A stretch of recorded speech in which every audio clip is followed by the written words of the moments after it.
மனைவின் மீது இறைவன் சாந்தியும் சமாதானம் உரித்தாகட்டுமாக என்ற அன்பு வாழ்த்துக்களோடு அன்புடன் ரியாஸ். நம்மளுடைய பிஸ்னஸில் இருக்கக்கூடிய மக்களுக்கு வந்து புதிய புதிய கஸ்டமர்களை கொண்டு வரணும், அதன் மூலமாக வந்து நம்ம பிஸ்னஸை மென்மேலும் வளர்க்கணும் அப்படிங்கிறது வந்து ஆசையாக இருக்கும். ஆனால் இந்த மாதிரியான காலகட்டங்களில் பெரும்பாலான மனிதர்கள் செய்யக்கூடிய தவறுகள் என்னென்னா, எக்ஸிஸ்டிங் கஸ்டமர்கிட்ட கண்டினியூஸாக பிஸ்னஸ் வருதா, அவங்களோட சாட்டிஸ்ஃபேக்ஷன் நம்மள்ட்ட எப்படி இருக்குதுங்கிறத பார்க்குறதுக்கு மறந்துடுறாங்க. இந்த வீடியோ எப்போ நாம் அப்லோட் பண்ணுறோங்கிறது தெரியலை. கரெக்டாக நாங்கள் வந்து ஜூன் 30 இப்போது ஒரு 6 மாதம் முடிஞ்ச காலகட்டத்தில் ஒரு ரிவ்யூ மீட்டிங்கில் நான் கண்டுகொண்ட விஷயத்தை நான் உங்களுக்கு சொல்கிறேன். என்னுடைய பிஸ்னஸில் என்னுடைய கடந்த 6 மாதமாக இருந்தக்கூடிய புதிதாக வந்த கஸ்டமர்கள் யார், எக்ஸிஸ்டிங் கஸ்டமர்ஸ் யாருங்கிற லிஸ்ட்டு எடுத்து அனலைஸ் பண்ணேன். இந்த டேட்டாவை அனலைஸ் பண்ணும் மூலமாக உங்களுக்கு நிறைய விஷயங்கள் தெரிய வரும். எங்கெல்லாம் வந்து உங்களுடைய ப்ராப்ளம்ஸ் இருக்குதுங்கிறத வந்து நீங்கள் ஈஸியாக ஃபைண்ட் அவுட் பண்ண முடியும். இது நான் ஃபேஸ் பண்ண விஷயங்கிறதுனால நான் அதை வந்து எக்ஸ்பிளைன் பண்ணி சொல்கிறேன்.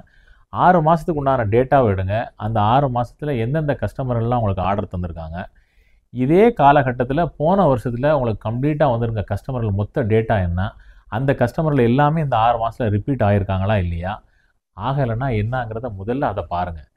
எனக்கு என்னுடைய கம்பெனியில் நிறைய புதிய கஸ்டமர்கள் வந்திருக்காங்க, ஆனால் நிறைய பழைய கஸ்டமர்கள் ரிப்பீட் ஆகாமல் இருக்காங்க. ஸோ அந்த டேட்டாவை எடுத்து நீங்கள் அனலைஸ் பண்ணணும். ஃபஸ்ட் ஆஃப் ஆல் ஒரு பிஸ்னஸ் ரன் பண்ணுறதுங்கிறது எப்படி நீங்கள் பார்க்கணுன்னா, ஒரு பிஸ்னஸுக்கு 4 டயர் மாதிரியாக ஒரு 4 விஷயங்களை சொல்கிறேன். நம்பர் 1 எக்ஸிஸ்டிங் கஸ்டமர்கிட்ட வந்து நீங்கள் ஃபாலோ பண்ணுறது. நம்பர் 2 ரீட்டைனிங் த எக்ஸிஸ்டிங் கஸ்டமர்.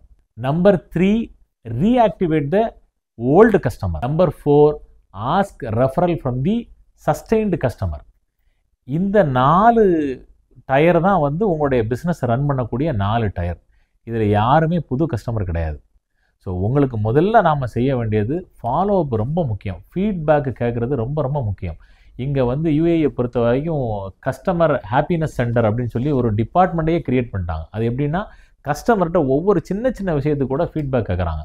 உங்களுடைய நிறுவனம், உங்களுக்கு வியாபாரம் நடந்துட்டு உங்களுக்கு பணம் தரக்கூடிய உங்களுடைய அவதார் கஸ்டமர் தான் உங்களுடைய அவதார். அப்போ அவங்க எந்த அளவுக்கு சாட்டிஸ்ஃபைடாக இருக்காங்க, உங்களுடைய டீமில் சேல்ஸ் அண்ட் சப்போர்ட்டில் சர்வீஸ் சரியில்லைன்னு சொல்லுவாங்க, இல்லை ஆஃப்டர் சேல் சர்வீஸில் ப்ராப்ளம் இருக்கும், இல்லை மெட்டீரியல் கொடுக்கக்கூடிய மெட்டீரியலில் ப்ராப்ளம் இருக்கும், இல்லை டைம்லி ஸ்டார்ட் த ஒர்க்குங்கிறதுல ப்ராப்ளம் இருக்கும்.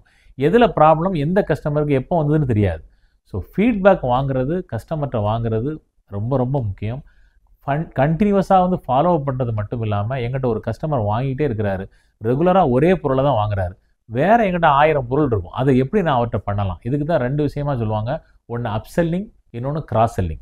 உங்கள்கிட்ட இருக்கக்கூடிய ப்ராடக்டை அவங்களுக்கு உண்டான, ஏற்கனவே முன்னாலே ஒரு வீடியோ பேசியிருப்போம், அதாவது வந்து அவங்களுக்கு என்ன தேவையோ, அவங்களுக்கு என்ன ப்ராப்ளம் இருக்கோ அதை சால்வ் பண்ணுறதுக்கு உண்டான ப்ராடக்ட் அண்ட் சர்வீசஸை உங்கள்கிட்ட இருந்ததுன்னா அங்கே தான் சக்ஸஸ் ஆகும். அதுக்கு முன்னால் நீங்கள் ட்ரஸ்ட் எஸ்டாப்ளிஷ் பண்ணியிருந்திருப்பீங்க. உங்களுடைய விசிட்டர் எப்போ கஸ்டமராக மாறுவாங்கன்னா, உங்களை நம்பும் போது தான் அவங்களுடைய கஸ்டமராக மாறுவாங்க. 2வது விஷயம் என்னதை பண்ணியிருப்பாங்கன்னா, அவங்களுடைய ப்ராப்ளமுக்கு உங்கள்கிட்ட சொல்யூஷன் கிடச்சிருக்கும். நீங்கள் கொடுக்கக்கூடிய ப்ராடக்ட் அண்ட் சர்வீஸில் வந்து அவங்க சாட்டிஸ்ஃபையாக இருந்திருப்பாங்க.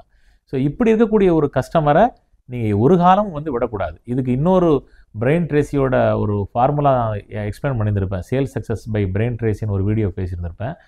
அதில் சொல்லியிருப்பார் பிரெயின் ட்ரேசி என்ன சொல்லுவார்னா, இஃப் யூ வாண்ட், இப்போ உங்கள்கிட்ட இருக்கக்கூடிய ஒரு கஸ்டமரை நீங்கள் இழக்கிறதுக்கு ரெடியாக வரீங்கன்னா, அதற்கு ஈக்குவலண்டாக வந்து 3 கஸ்டமர் அதே தரத்தில் உள்ள, அதே எக்ஸ்பீரியன்ஸ் உள்ள, அதே மேன் பவர் உள்ள, அதே மாதிரி வால்யூம் பண்ணக்கூடிய பிஸ்னஸ் உள்ள 3 கஸ்டமரை நீங்கள் உங்களுடைய கம்பெனி கொண்டு வர்றதுக்கு உண்டான திறமை உங்கள்கிட்ட இருக்குமா இருந்ததுன்னா எக்ஸிஸ்டிங் கஸ்டமர் விடுங்கம்பார். ஸோ அந்த கான்செப்டில் தான் இந்த 4 டயருமே இருக்குது. ஸோ ஃபாலோ அப் பண்ணுறது எக்ஸிஸ்டிங் கஸ்டமர்கிட்ட ரொம்ப முக்கியம். 2வது நம்மள்கிட்ட ஒர்க் பண்ணிட்டு இருக்கக்கூடிய கஸ்டமர் நம்ம ரீட்டைன் பண்ணியிருக்கிறதுங்கிறது ரொம்ப, அதாவது லைஃப் டைம் வேல்யூன்னு சொல்லுவாங்க, ஒரு எல்டிவி அப்படின்னு சொல்லுவாங்க. Life time value of a கஸ்டமருங்கிறது வந்து ஒரு கஸ்டமர் உள்ளே வர்றதுக்கு நம்ம எவ்வளோ ஸ்பெண்ட் பண்ணுறோமோ அது எவ்வளோ தூரம் அவர் நமக்கு ரெவன்யூ ஜெனரேட் பண்ணுறாருங்கிறத பொறுத்து இருக்குது.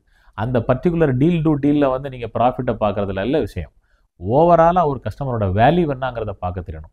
ஸோ இந்த 4 டயர்ஸை எப்போதும் மைண்டில் வச்சுக்கணும். எக்ஸிஸ்டிங் கஸ்டமர்கிட்ட இருந்து ஆர்டர் எடுக்கிறது, கண்டினியூஸாக நம்மளை டீல் பண்ணிட்டு இருக்க கஸ்டமர்கிட்ட ரெஃபரல் கேட்கணும். You have to ask.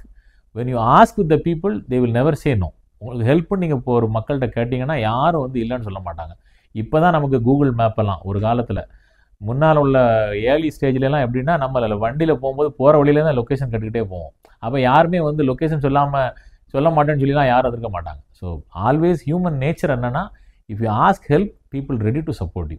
Stepney டயராக உள்ளது தான் நியூ கஸ்டமர். அப்போ அப்படின்னா என்ன சார், நம்ம இருக்கிற கஸ்டமரை மட்டுமே தான் மெயின்டைன் பண்ணணுமா, புது கஸ்டமரே எடுக்கக்கூடாதா? நோ. புது கஸ்டமருங்கிறது எதுக்காக அப்படின்னா, உங்களுக்கு காருக்கு ஒரு ஸ்டெப்னி டயர் வச்சுருக்கோமா அதை மாதிரி இந்த 4 டயரும் எல்லா நாளமும் கரெக்டாகவே இயங்கணுங்கிறது எந்த கம்பெனிக்கும் சாத்தியம் கிடையாது. ஏதாவது ஒரு இடத்துல ரீட்டைனிங் இந்த கஸ்டமர்லையோ இல்லை ரெஃபரல் கேட்குறதுலையோ ஃபாலோ அப்லையோ எங்கேயோ ஒரு ப்ராப்ளம் வரும். அந்த இதுவோட ரீப்ளேஸ் பண்ணுறதுக்காக வேண்டி உண்டான இன்னொரு இதாக தான் நீங்கள் பார்க்கணும் நியூ கஸ்டமருங்கிறத. இல்லை எக்ஸிஸ்டிங் கஸ்டமர் உங்களை டீல் பண்ணிட்டு இருக்கவங்களே காட் ஃபார்பிட் ஏதோ ஒரு ரீசன்னால் அந்த கஸ்டமர் க்ளோஸ் டவுன் ஆகிருப்பார்.